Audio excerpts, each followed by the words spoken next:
un plaisir de vous retrouver. Madame, Messieurs, bonsoir. Merci de nous préférer pour vous informer. Voici le sommaire de cette édition. Réélu par KO après la proclamation des résultats par la Cour constitutionnelle, le président Patrice Talon a porté un message à l'endroit de la classe politique ayant milité pour sa réélection. Nous en parlerons dans ce journal. Le Bénin reste au sommet de la production de l'or blanc en Afrique, plus de 112 800 tonnes de coton. C'est le bilan de la campagne agricole 2020-2021 qui vient de s'achever. Au Mali, les autorités de transition ont annoncé ce jeudi la tenue des élections présidentielles et législatives pour février et mars 2022. Nous en parlerons dans ce journal. Voilà pour le sommaire de cette édition.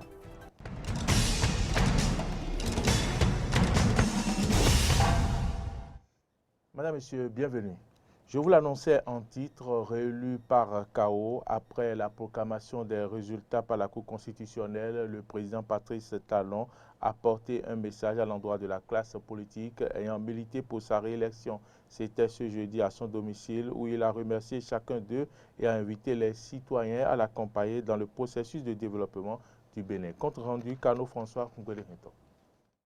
Je veux, pour commencer, au nom de ma colistière, Madame Mariam Chabit Alata, au nom des partis politiques qui ont porté notre candidature, qui ont soutenu notre candidature, au nom de tous ceux qui ont été actifs dans la campagne, exprimer ma gratitude et ma reconnaissance à ceux qui ont porté leur choix sur le duo Talon-Talata.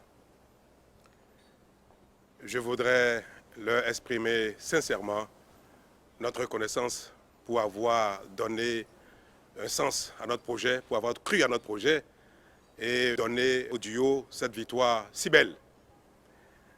Je voudrais aussi dire merci, féliciter les autres concurrents.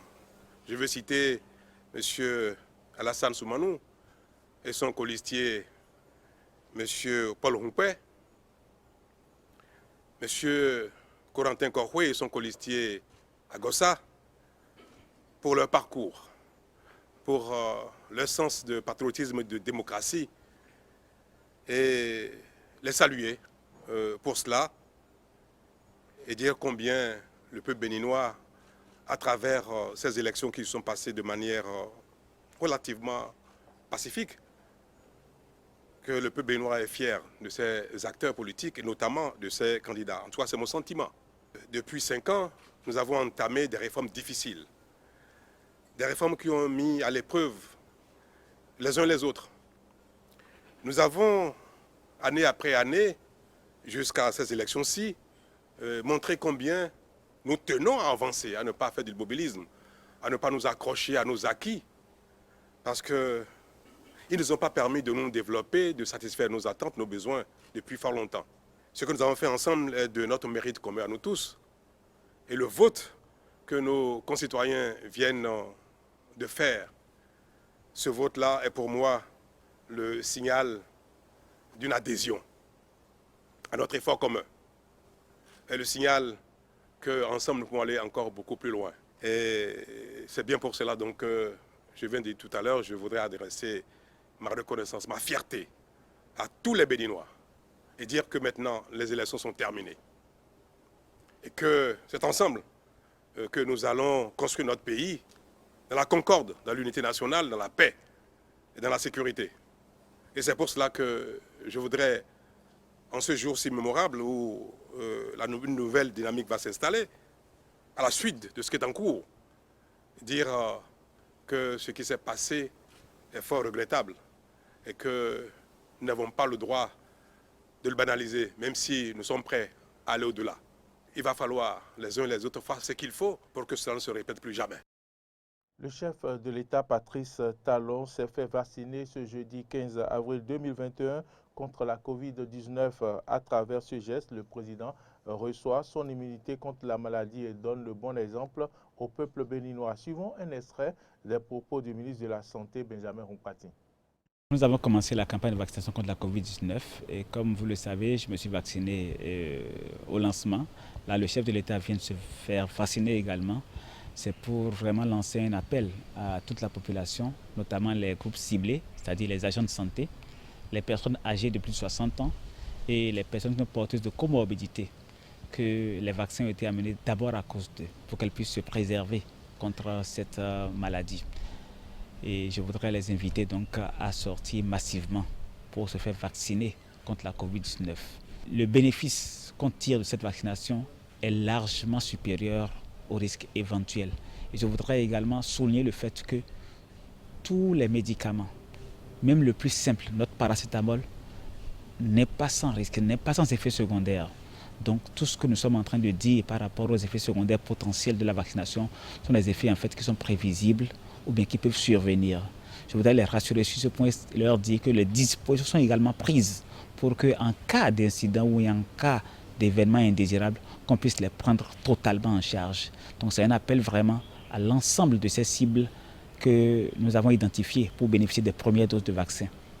Je vous l'annonçais en titre, le Bénin reste au sommet de la production de l'or blanc en Afrique. 72 800 tonnes de coton, c'est le bilan de la campagne agricole 2020-2021 qui vient de s'achever. C'est ce qu'on retient de la déclaration du ministre de l'Agriculture et du président de l'association interpersonnelle du coton ce jeudi. Suivons ici un extrait des propos des deux personnalités au micro de Frédéric Espoir Oumabou et de Fiacre Voitan. Nous avons encore aujourd'hui battu notre propre record à 728 000 tonnes. Il faut reconnaître que cette tendance que nous avons et qu'on maintient au fil du temps est liée à une organisation réelle de la filière dans les mains de l'interprofession cotonnière avec le regard bienveillant simplement de l'État. L'État n'y met plus de subventions, contrairement à d'autres régions. Et vous devez remarquer aussi que la manière dont les acteurs de la filière sont traités, producteurs surtout, et égreneurs, a créé le climat de confiance qui nous permet d'aller à de bons résultats. Quand vous avez un volume pareil, qu'est-ce que ça a induit comme effet ? Le tout premier, c'est que ça a permis de créer beaucoup d'emplois. Les usines ont tourné à plein régime jusqu'à l'heure où nous parlons. Alors que dans le bon vieux temps, après 3 mois d'égrenage, on aura réglé tout et puis les ouvriers sont libérés. Les flux financiers engendrés par ce volume de production sont les suivants. Aux producteurs, il a été payé globalement 101 milliards 530 millions de francs. Car la valeur du produit vendu est de 99 milliards 525. Les frais de tenue de marché aux organisations de producteurs pour la commercialisation s'élèvent à 1 milliard 451 millions. Et puis les frais de gestion des intrants versés aux OP, 552 909 000 francs. Le comportement des producteurs, il y a quelque temps, qui visait à importer, à laisser les produits, les intrants homologués, qui sont les intrants de bonne qualité, au profit d'intrants frelatés, importés des pays voisins, qui faisaient baisser d'année en année les rendements. Vous avez noté que les rendements sont passés depuis lors de 1 tonne 0,73 à cette année à 1 tonne, presque 1 tonne 200, et nous projetons la campagne à venir 1 tonne 300 et nous envisageons d'ici 2 campagnes aller à 1 tonne 500. Toute chose qui améliore le revenu du producteur, que nous pensons avec 100 kg d'amélioration de rendement, le producteur gagne à peu près 100 à 200 000 francs de plus dans son revenu. Ça veut dire qu'actuellement, un producteur qui fait 1 tonne 200 de rendement à l'hectare, n'est-ce pas, a un revenu amélioré de à peu près 500 000 francs. Et s'il va à 1 tonne 500, vous imaginez ce que ça peut donner en associant les revenus issus des autres cultures, n'est-ce pas, associés à la production. Donc c'est toute chose pour vous dire qu'il y a visiblement une prise de conscience de la part des producteurs et nous envisageons, n'est-ce pas, en ce qui concerne l'interprofession, faire un état de veille permanent. En interactualité au Mali, les élections présidentielles et législatives auront lieu en février et en mars 2022. Un référendum sur la réforme de la Constitution se tiendra également en octobre. L'annonce a été faite ce jeudi soir par les autorités de transition dominées par les militaires. Des échéances électorales attendues depuis plusieurs semaines par les citoyens qui visent à rendre le pouvoir à la population civile. Ces élections sont une étape vers un apaisement de la société malienne. Suivez. Les élections en elles-mêmes ne sont pas synonymes de paix. On l'a vu, par exemple, en République centrafricaine. Ce n'est pas parce que les élections se sont tenues en décembre dernier que la paix est forcément intervenue.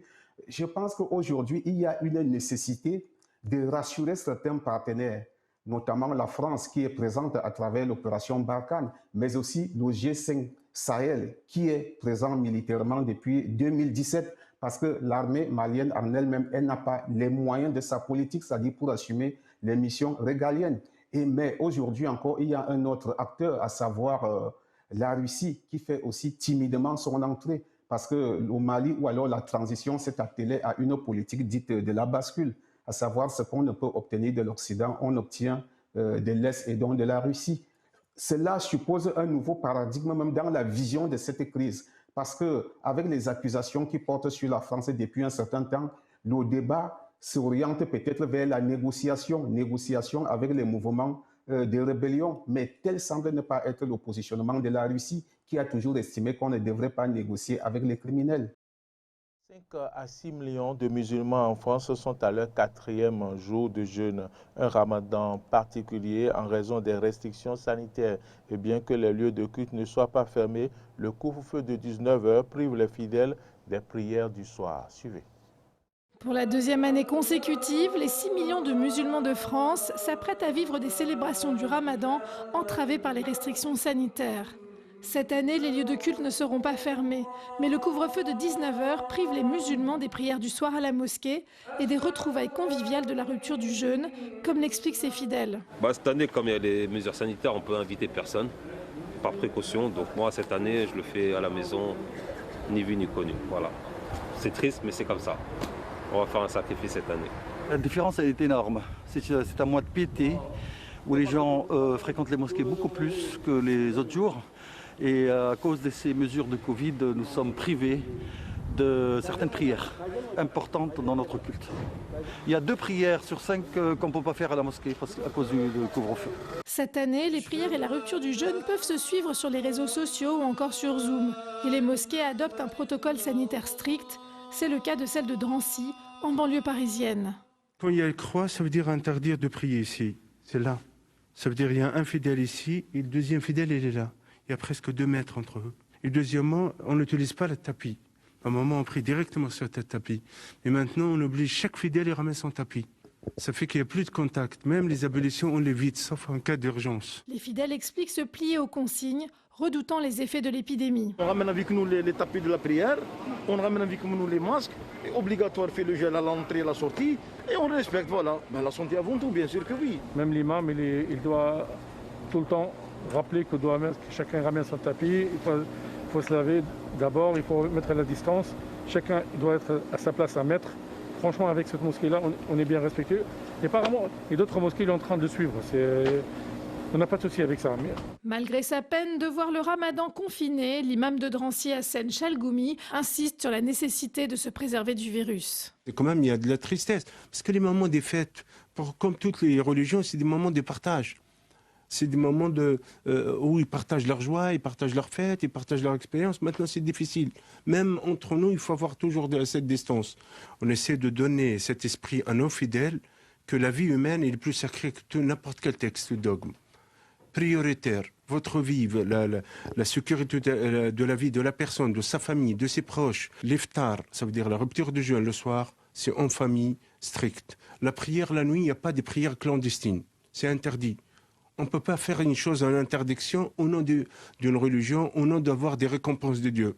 Élément important de ce ramadan, la vaccination a été déclarée licite par certaines instances du culte musulman, comme par la commission des imams de la Grande Mosquée de Paris. Un pas supplémentaire vers un retour à la normale pour le ramadan de 2022. Le Pakistan a ordonné ce matin le blocage temporaire des réseaux sociaux, une décision qui intervient à la suite des violentes manifestations anti-françaises de cette semaine. Paris recommande d'ailleurs à ses ressortissants de quitter le pays. Comme une odeur de représailles dans l'air, au Pakistan, la colère gronde, alimentée par la résurgence d'un sentiment anti-français. Depuis une semaine, les affrontements se multiplient entre la police et les partisans d'un parti islamiste radical, le Tehreek-e-Lebaïk Pakistan, dit TLP. Ces milliers de partisans protestent contre l'arrestation de leur chef ce lundi. Saad Rizvi, inculpé au titre de la loi antiterroriste, exigeait l'expulsion immédiate de l'ambassadeur de France. L'ambassade qui s'inquiète de cette nouvelle vague d'animosité dirigée contre l'Hexagone. En raison des menaces sérieuses qui pèsent sur les intérêts français au Pakistan, il est recommandé aux ressortissants français et aux entreprises françaises de quitter provisoirement le pays. Dans cette campagne dirigée contre la France, résonnent les mots d'Emmanuel Macron en octobre dernier. Le chef de l'État avait défendu le droit à la caricature et au blasphème au nom de la liberté d'expression. Suite à l'assassinat de Samuel Paty, ce professeur tué en octobre dernier en région parisienne pour avoir montré des caricatures de Mahomet, le prophète de l'islam, à ses élèves. Des propos qui avaient déclenché des manifestations au Pakistan et dans plusieurs autres pays musulmans, ainsi que des appels au boycott de produits français. En réaction, le Premier ministre pakistanais Imran Khan avait convoqué l'ambassadeur de France, accusant Emmanuel Macron d'attaquer l'islam et de mener une campagne islamophobe sous couvert de liberté d'expression. Le président Macron aurait pu jouer l'apaisement et refuser l'espace aux extrémistes, plutôt que de créer une polarisation et une marginalisation supplémentaires qui conduisent inévitablement à la radicalisation. Il est regrettable qu'il ait choisi d'encourager l'islamophobie en s'attaquant à l'islam plutôt qu'aux terroristes qui pratiquent la violence. Le Tehreek-e-Lebaïk reproche aujourd'hui au gouvernement pakistanais de ne pas avoir respecté l'accord qui aurait été conclu suite à ces protestations visant à expulser l'ambassadeur de France. En réponse, le parti a de nouveau réclamé en début de semaine le départ du diplomate, bloquant en partie les deux plus grandes villes du pays, Lahore et Karachi, ainsi que la capitale Islamabad. Le gouvernement pakistanais a annoncé ce mercredi son intention d'interdire le mouvement, tentant cette fois-ci l'apaisement. Tout est sous contrôle. La police et les forces paramilitaires vont gérer la situation. Avec la grâce de Dieu, tous les citoyens français vivant au Pakistan sont en sécurité et il n'y a aucun danger pour eux. Mais en attendant, les relations entre Paris et Islamabad restent très tendues. Au Pakistan, où la question de plus en plus politisée du blasphème est explosive, ridiculiser ou insulter le prophète Mahomet reste passible de la peine de mort. Une nouvelle scène de violence policière aux États-Unis avec la diffusion la nuit dernière de la vidéo d'un adolescent abattu par les forces de l'ordre à Chicago. Les faits se seraient déroulés le 29 mars dernier à 2h30 du matin. Un nouveau drame qui ravive les tensions raciales. Le maire indigné de Chicago appelle au calme. Nous vivons dans une ville traumatisée par une longue histoire de violence et de mauvaise conduite de la police. Alors bien que nous n'ayons pas assez d'informations pour être le juge et le jury de cette situation particulière, il est certainement compréhensible que tant de nos résidents ressentent une vague d'indignation et de douleur bien trop familière. Et il est encore plus clair que la confiance entre nos communautés et les forces de l'ordre est loin d'être guérie et reste gravement brisée. Ce manque de confiance rend encore plus difficile pour beaucoup d'entre nous d'attendre et d'entendre tous les faits avant de se faire une opinion dans des tragédies comme celle-ci. Mais encore une fois, je demande instamment à chaque résident qui se soucie et aime cette ville d'attendre jusqu'à ce que nous entendions tous les faits.